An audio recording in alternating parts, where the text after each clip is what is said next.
The president and his camp and supporters have something to smile and talk about. The numbers on the latest survey by the major pollsters are out, and PTV Daniel Manalastas has the skinny on it.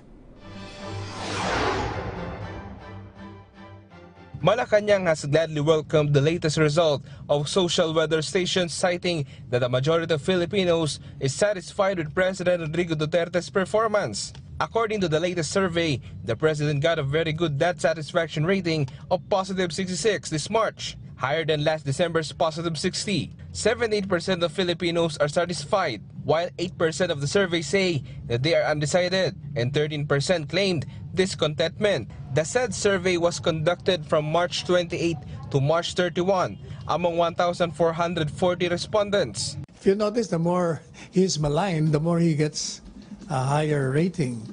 Hindi naniniwala ang tao kasi sa mga bumabati ko sa kanya.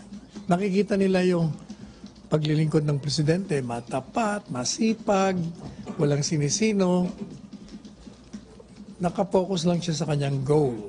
And that is to serve and to protect the nation and the country. Presidential spokesperson Salvador Panelo says the good result on the president's rating also has a positive effect on candidates under the administration.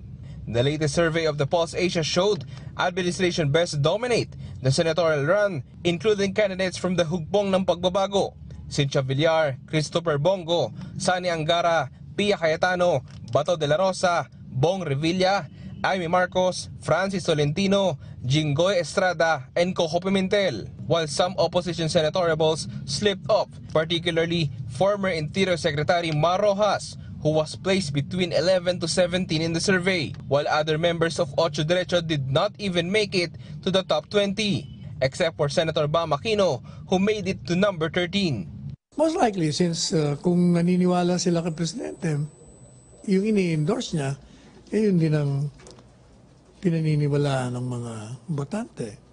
Daniel Manalastas for The Nation.